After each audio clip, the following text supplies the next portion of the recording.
For today's video is i-share ko sa inyo kung gaano kabilis mag-renew ng passport dito sa California. So since nasa LA yung Philippine Consulate Office, kaya nag-travel kami ng 1 hour. 5 ng umaga kami umalis ng bahay to avoid traffic and less stress. Di na lang may available slot pa sa August. Ayan, around 6 a.m. nasa downtown LA na kami. Tingnan mo, di ba ang lalaki ng mga building. So pumunta lang siya sa Philippine Embassy website.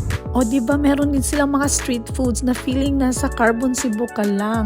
And nakakaloka, first time ko kasing nakita ito. And then, meron ng mga maraming homeless dito sa LA kaya hindi na siya masyadong malinis at safe na para maglakad-lakad ka.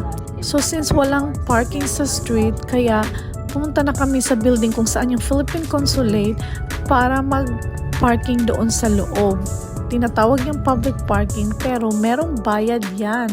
First na ginawa ng anak ko is pumunta siya sa Philippine Embassy website. So huwag kayong mag-alala na umaga kayo kasi meron ding coffee bean doon sa loob ng building. So pwede kayong maka-standby doon. Once nakabook ka na is makikita mo doon yung mga requirements. Yan, tingnan mo, ninakaw yung bike, iniwan na lang yung skeleton. So hindi talaga safe sa LA. So, yung mga requirements is yung birth certificate ng applicant, valid ID, photocopy, and then, since minor siya, sinamahan ko siya and then nagdala din ako ng valid ID and also my passport.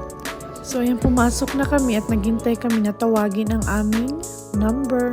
Nakakaloka feeling nasa Philippines ka lang kasi puro mga Tagalog or Bisaya ang maririnig mo. $60 yung payment niya and then 6 to 8 weeks ma-deliver na nila sa bahay niyo ang passport. So, almost 11 na yan, naghanap na kami ng restaurant kasi gutom na si mami.